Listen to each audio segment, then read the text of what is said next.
Have you ever had the desire to sell a load of your useless stuff, buy an old van, and drive off into the horizon on a big adventure and not look back? I know I have. So a couple of years ago, in 2023 no less, me, Tamsin and the dog, we did just that. We bought an old banger, this old banger, we did it up and off we went to explore parts of these shores, Britain and Ireland, that we had never been to before. We were on search of hidden places, places rich in folklore, myth and history. So this is our journey, this is our story, this is our Celtic Odyssey.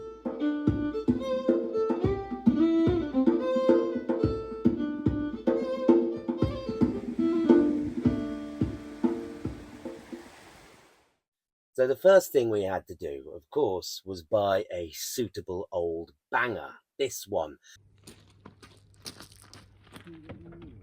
I was after something quite specifically. I wanted a Mercedes so it wouldn't break down.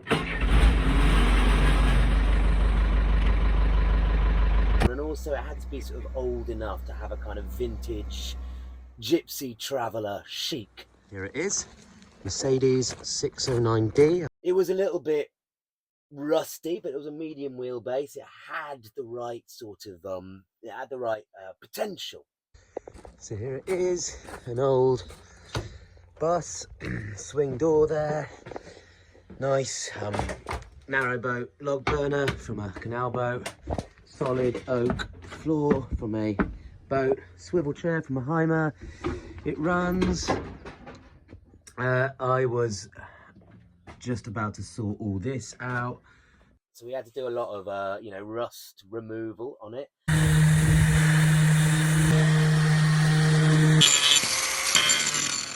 We had help too, my mate Chris here, who's a mechanic, cleaning out the filters, sorting out the gear shift, cleaning out the old transmission fluid. Oh yeah, there's going to be probably at least 6 litres in the sump. Yeah, I see what you mean about the gear shift. Don't get a bee in your bonnet.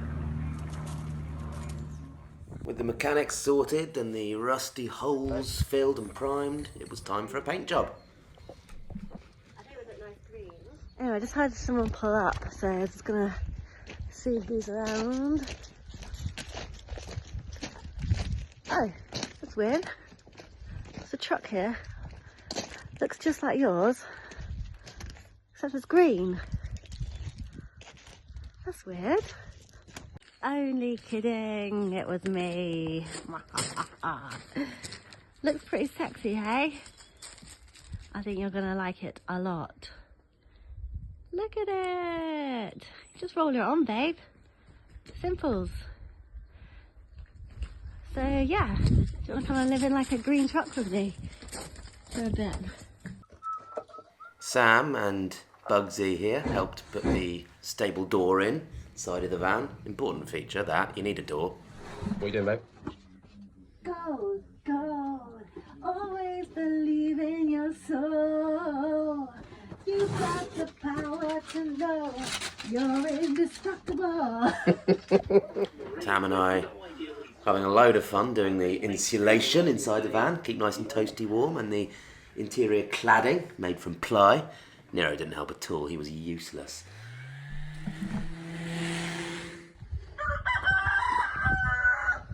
Yeah, that cockerel didn't help either.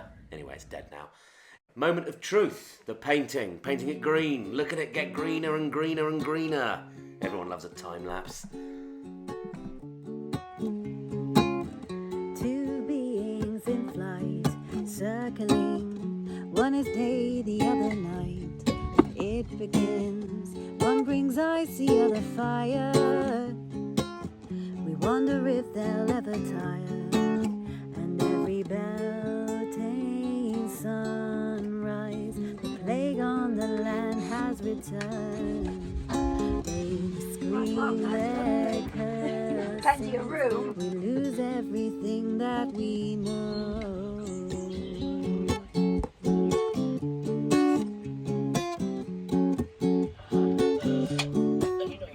So perhaps a little tour of the nearly not quite finished van. Got the bed sort of ready. Sam's done an amazing job on the kitchen. It's beautiful.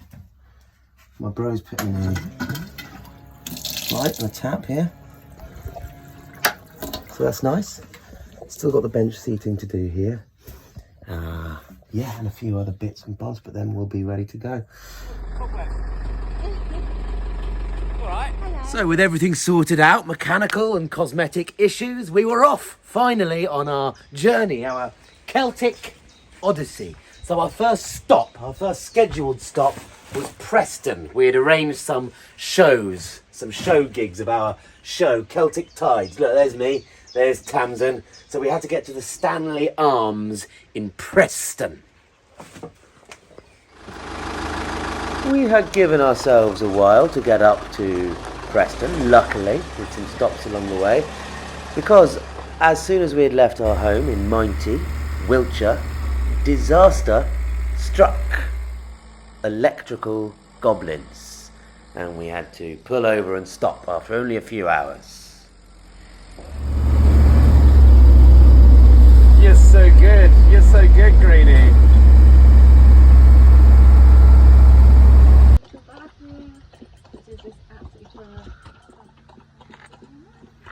Well, we've set off. We're at our first stop in the Malvern Hills, and we have some serious electrical issues with Big Greenie. Got some sparks flying off from underneath the alternator, and have just located the issue. Look, some hooligan has unloosened this metal plate, and it's been touching the back of the alternator and sparking and arcing and causing all sorts of witchcraft. So I need to try and fix that in place somehow, because I've got no bolts. Well, I've just taken it off. I think I'll take it to a garage, they can bolt it back on for me. Or should I just leave it off? Do I need it? You let me know. Anyway, Malvern Hills. Lovely. Hello, my lover. Oh, I just realised how bad my hair is. Yeah, so good first night in the van. It was really nice. We're somewhere near Malvern Hills, and it's really beautiful. There's we've found a little like pub car park, and yeah, there's hills all around. Took the dog out for a nice walk, which is good. Anyway, we're still having the fire problem in the van, so trying to sort that out. We think we found the problem, so that's good. So I'll give you a little tour. Here's my dog. So yeah, Ollie's put these little wooden steps in, which is cute, and a little wooden door. And then we've got the swivel seat here, which, you know, you can sit in and swivel on, which is nice. Then we've got the sofa. Oh, here comes Ols. Got the sofa, which is nice, and then a little cupboard above it where all our books are. Wood burner, little cooker. We've got these lovely shelves for the kitchen. We've got a tiny little sink under there, which is cute. And our gas also, I made this little curtain which just pulls across so that it's nice and so you can't see all the mess. And this goes underneath our bed. Here's the bed. I made some curtains as well. They're not very straight, but basically it hides all our clothes so that it looks a bit neat. Anyway, my sewing is terrible, so our little green man at the back, it's cute, and a little mirror, a little bathroom, which is just absolutely full of stuff at the moment, like wardrobe, toilets for emergencies only, and then, you know, all this stuff, coats and jackets hung up. It's very cute. Anyway, your keto diet sounds interesting, and I look forward to hearing how that goes. Keto's for cunts! Oi, babe! He doesn't mean it, he's got Tourette's. Well, we drove on in the hope that we'd find a garage, and clearly the gods were smiling on us at the beginning of our quest, because we did find one. 3 Counties Garage, where honesty is their policy. Well, what a great mechanic. What an honest, lovely mechanic. I think he was Ukrainian as well. Gave him 20 quid and a beer, and he sorted us right out.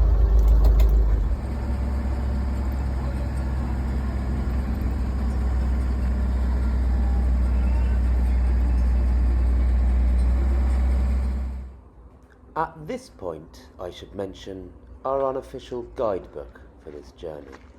This, the Folklore, Myths and Legends of Britain, is a map, a folklore map of the island with all the important sites and places and happenings of myth and legend and folklore on the island of Britain. So this was going to be our guide, and our first stop would be Ribbesford Church.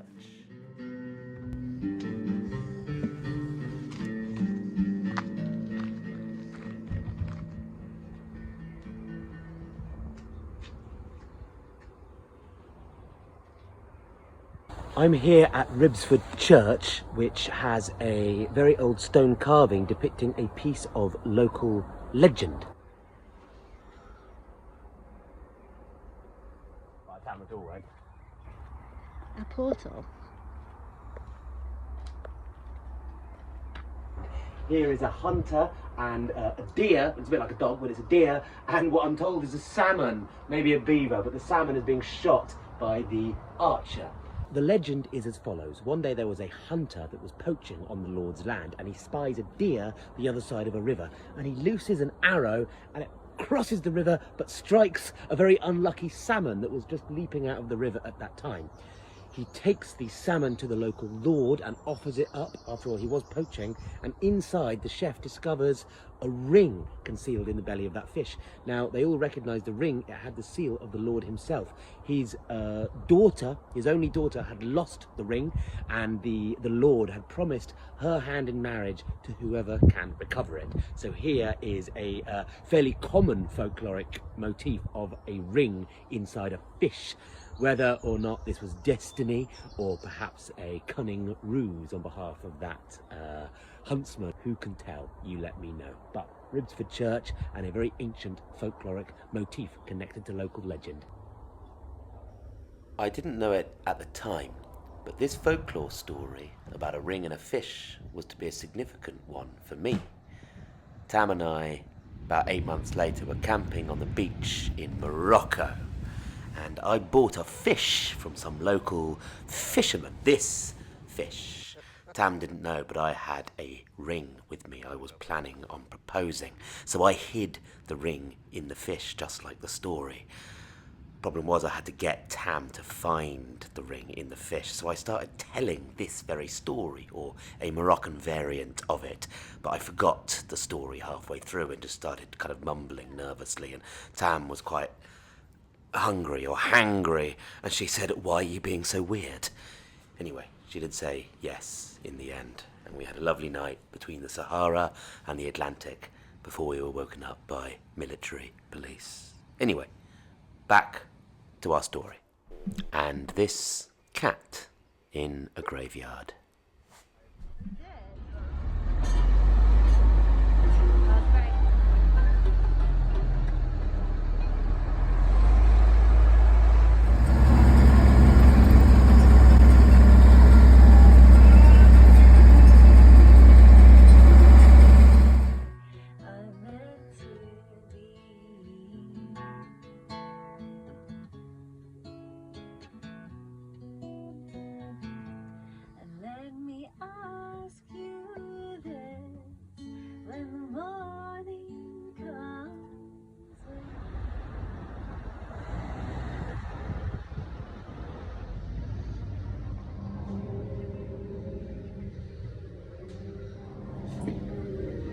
Here we are in the historic market town of Leek, Gitlif's Yard, for another piece of local legend about witches. So back in 1830, there were two women that lived and worked in this yard. One of them was a baker, and she sold cakes and oat cakes, things like that. The other one was a fortune teller and suspected witch. One of the reasons for this was that she had a black cat, her familiar, dead giveaway. And when that cat was around the yard, things would go wrong, things would go missing, cobblers would lose their cobbles. One day, this baker who particularly didn't like this cat. She was baking and all her cakes were spoiled, and she turned around and there was the black cat just licking its paw, and in anger she threw all the ruined cakes onto that cat, and it went meow and darted out back to the house of its owner. Now this time she had decided to give that other woman a piece of her mind, so she went round, knocked on the door opened, and the woman answered, combing cake out of her hair. See you later.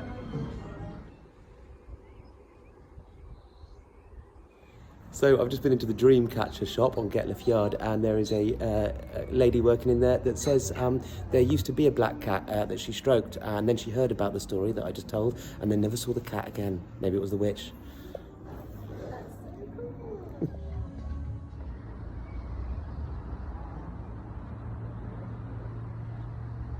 We also bought some oat cakes from the local baker, completing the immersion in folklore. You want to try some oat cakes, mate?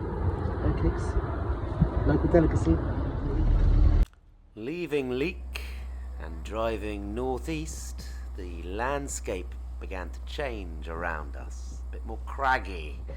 We were entering the Peak District National Park. Our destination was a town called Castleton.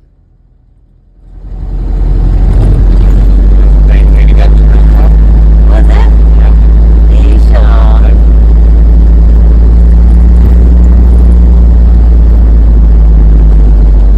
Fuck, babe, how are we going to get back up here? I'm sure we will. Well, just very slowly. There's probably a way out the other way.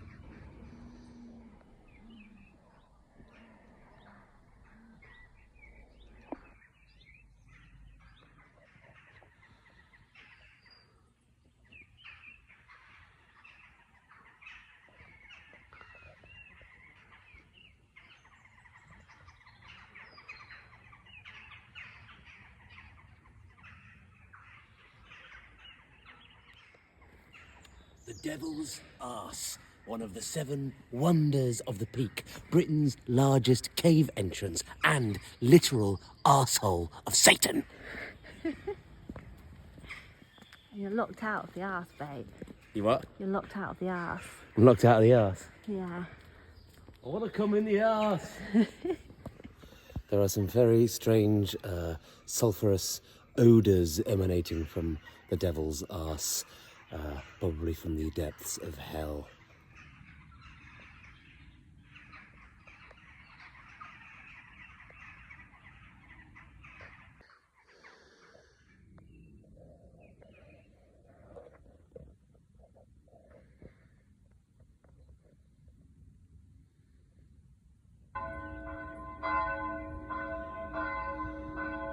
So, my friends, a strange thing happened in the shadow of this valley just outside Castleton. There was a strange energy in this place. It felt hostile in the shadow of this Norman castle. And me and Tam were giggling, but slightly both aware of this hostile energy in the air. And we sat down and took a selfie, this one right here, of Tam's and me and the dog. The moment after this picture was taken, I was suddenly struck in the back by a rock that had tumbled down from the hill. It was weird. So lucky it didn't hit me in the spine. I would have been severely injured. But I looked up and scanned the horizon. There was nothing. And then this strange feeling of doom, of hostility descended, like we were not wanted in Castleton.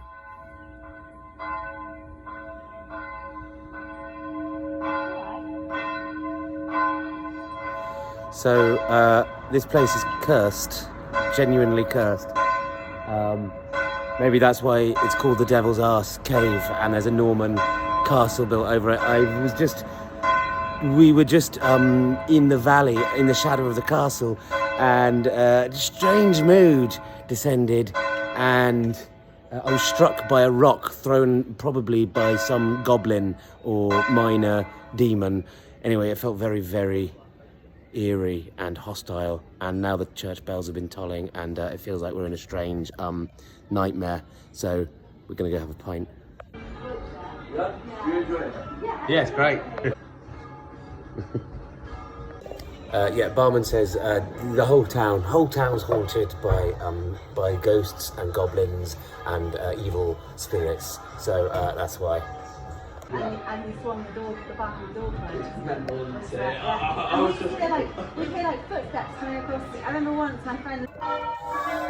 Just walking back to the van from the castle pub in the shadow of Peveril Castle in Castletown, which I've just found out is a very, very haunted town, and the castle itself is haunted, and the Devil's Arse Cave is haunted, and the whole fucking place is haunted. One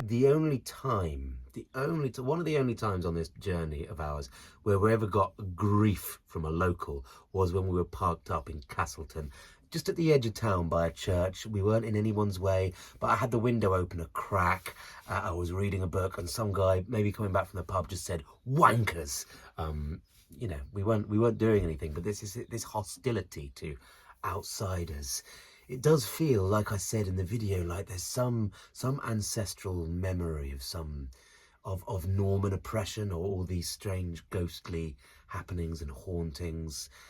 Some places just had dark energy, and this was one. We were happy to get out of that place. So we left Castleton and its haunted castle and its goblins and ghosts and ghouls and strange energy, and we went to do our shows. The bright lights of Blackpool beckoned, and Preston, and we were just two tourists for the day, and we did our show Celtic Tides, which went down very well. I will put a link to our show in Lee here on the screen somewhere if you want to see that.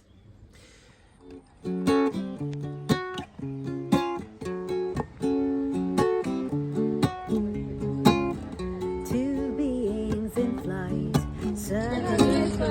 One is hay, the other night. It begins. One brings icy a fire. Zoltar is here to give you the wisdom of the ancients. Do what you will. Destiny is not a matter of chance. Plague on the land has returned. They scream their curses. We lose everything that we know.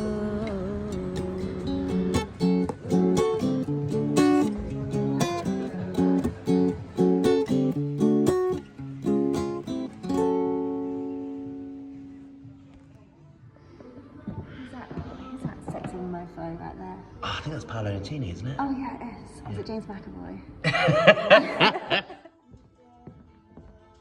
1, 2, 1, 2, 1, 2. So here we are doing our storytelling shows in the northwest of England, Preston and Lee and Blackpool. Now, one of the stories in this show, Celtic Tides, is actually a local story from the Preston area. It's called The Midwife and the Fairy. I say it's from the Preston area. It's also from down in Devon, and it's also from Wales. So 3 places, all the same story that is rooted to a specific area. I love the way folklore does that. The fact that this story is more or less the same in those 3 areas might show that it's quite an old folk tale, maybe going far back to Celtic folklore. So I'll just put a link to that story there, The Midwife and the Fairy. I feel like this video is a bit like one of those Steve Jackson sword and sorcery novels. If any of you are old enough and nerdy enough to have read one of those, you know, adventure books, turn to page 49 to experience The Midwife and the Fairy. So leaving the bright lights of Blackpool behind us, we went to see some friends. We were meeting with some friends in Keswick in the Leek district, and we played in waterfalls and had a good old time. We actually stayed in a campsite, pretty much the only time we ever stayed in an actual campsite during this trip, and we went to see a stone circle, a very famous one in the Lake District, and here is my friend Jamie talking about stone circles. Go on then, Jamie, give us your thesis in a nutshell. The sun sets that way. Midwinter sunset. I like that. This is the big base left. Yeah, That's what base we're trying to draw that. it looks like the landscape. They are the landscape. Yeah. And there's a pixie hiding behind that stone. Yeah. So, this is something to watch out for next time you're in a stone circle with a surrounding hillscape. Look for the shapes of the hills mirrored in these stones in the circle around you. It was almost certainly not put there accidentally. We often think of stones marking points in the wider cosmos, the stars and the sun and the moon, but not the actual hillscape surrounding us. So another way of bringing the outer in, the macrocosm, into the microcosm, probably for ritual magic working.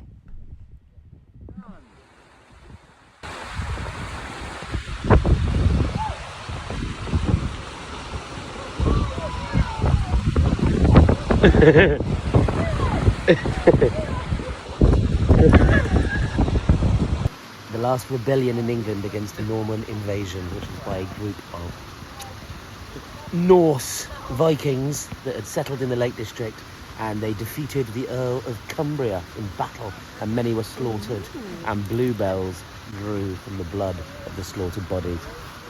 Death. Just down there.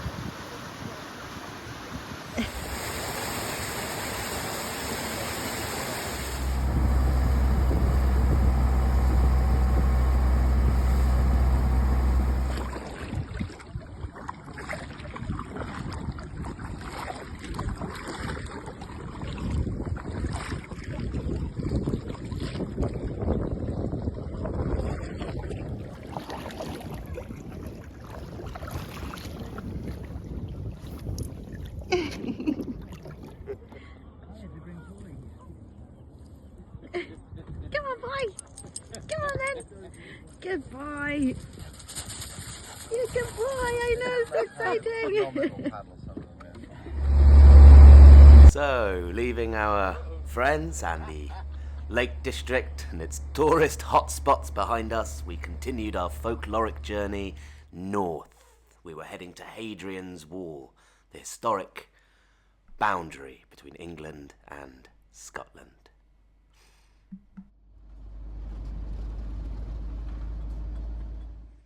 So, next stop was a place called Croglin Hall, or Croglin Grange. This is a location of a piece of British folklore, a vampire story. It's called the Croglin Vampire, and we were going to the very place.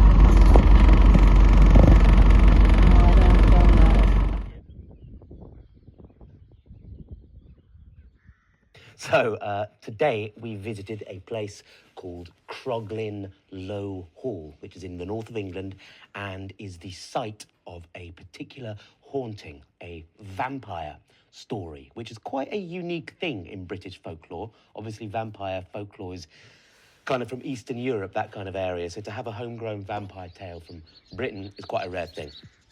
We couldn't actually, unfortunately, get access to Croglin Grange. They will tell the story of the creature of Croglin Grange, not here in the video. I'll put a link to it. And it was no fox or badger, it was a thing, like a humanoid thing moving on all fours, slowly across the room.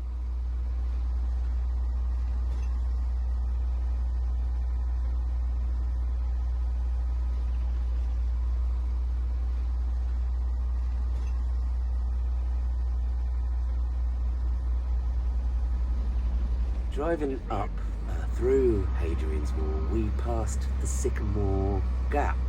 This is, or was, a very, very famous tree, possibly the most famous tree in England. It's in Robin Hood, Prince of Thieves, with Kevin Costner. So this beautiful, famous sycamore tree, right in a gap in Hadrian's Wall, was cut down by two bellends a couple of years ago.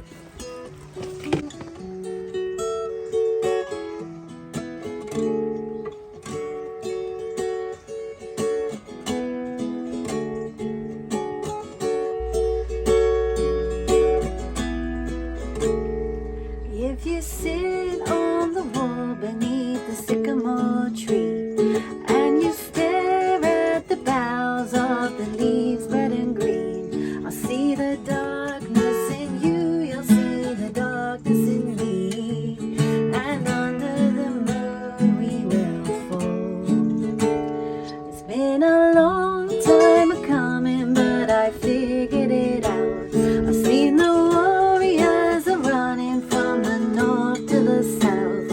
I've seen you tear yourselves apart for a piece of this land. Now I feel every broken heart as I lay on the ground, and under the moon we will fall. Under the moon we will fall. Under the moon we will fall. I hear the wind a-blowing through these old walls. Under the moon we will fall. Like a seed in the dirt, it's time to reach for the light. Through the darkness and hurt, through the truth and the lies. You can't poison all the people, then be shocked when we die. Oh, under the moon we will fall. Under the moon we will fall. Under the moon we will fall. I hear the wind a-blowing through these old walls. Under the moon we will fall. Under the moon we will fall. Now the end for me is coming as I rot on the ground. Every leaf and every branch is now blood on your hands. But in my memory I know some truth can be found. At the end of every night we know that light comes around. And under the moon we will fall. I don't think they've got their punishment yet. I think maybe they're going to get their legs chopped off, but we'll see. Maybe we're all a bit dark inside. Ever think of that, hey? So maybe when the darkness comes and the moon comes out, and especially at a full moon, maybe we all go a bit loopy and do crazy things. And maybe that's just part of being human.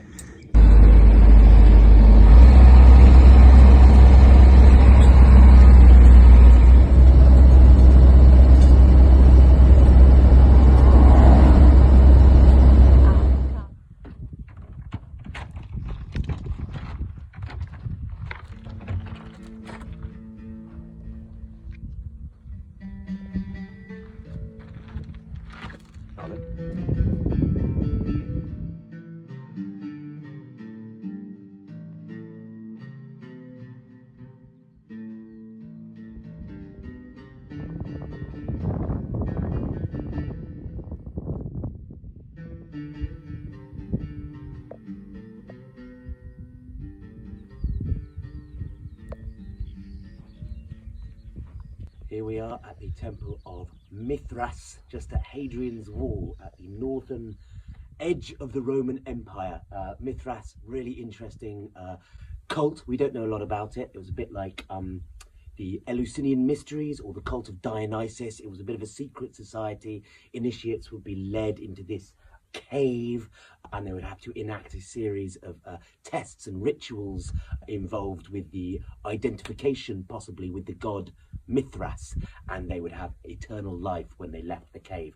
A lot of people think they drank a kind of cup of sacrificed bull's blood mixed with wine and some sort of hallucinogen, probably some sort of magic mushroom, and this would give them a mystical experience, a union with the godhead. And there's a lot of similarities with the cult of Mithras and other mythic characters. Mithras slays a cosmic primeval bull, and its blood is a gift to humanity that gives eternal life. So a lot of people say we don't know a lot about the cult of Mithras because it was stamped out by the early Christians, because it was, in a way, Christianity 1.0, so had to be. But this is a really magical, sort of, a really spiritual kind of place. Yeah, you can kind of feel a kind of excellent kind of energy here.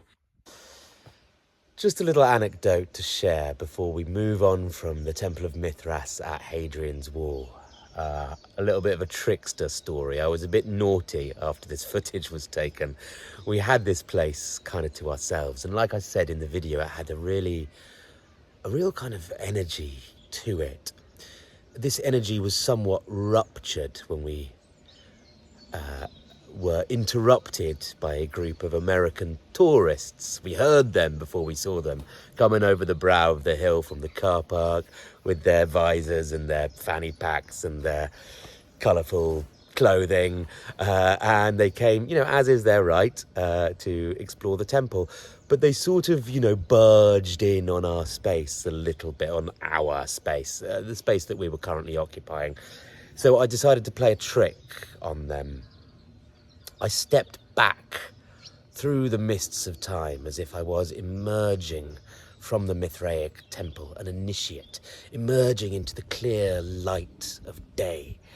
And there, the god Mithras descended upon me, and I just collapsed like a sack of potatoes to the ground and started twitching and frothing at the mouth. And I didn't really let up in this religious rapture. I was obviously just method acting, but Tamsin didn't know that, and she was a bit worried for a moment, and the Americans were fucking shitting themselves, and one of them asked Tamsin, is he all right?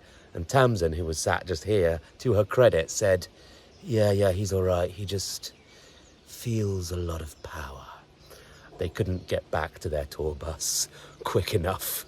So I'm sorry, American tourists, for frightening you away, this funny Englishman pretending he was achieving union with the god Mithras. So, on we went. It's nearly the end of the episode now. We left the Temple of Mithras, journeying through Hadrian's Wall and onto the English-Scottish border. A kind of wild kind of place. There is no one there. Standing on this river in plain sight. The wind, it changed direction when I saw him dancing. Then they turned that boat around. That's when I fell down into your chest. I don't know what's best for you, but I know what's best for me. Wherever you are is where I'm meant to be. I'm meant to be.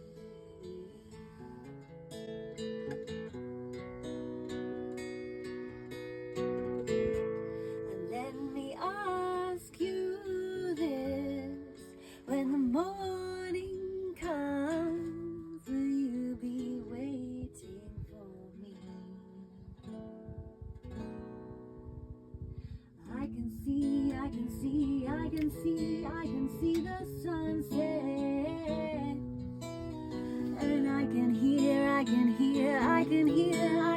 your heartbeat through your chest. I don't know what's best for you,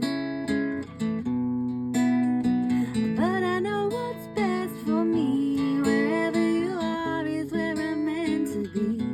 I'm meant to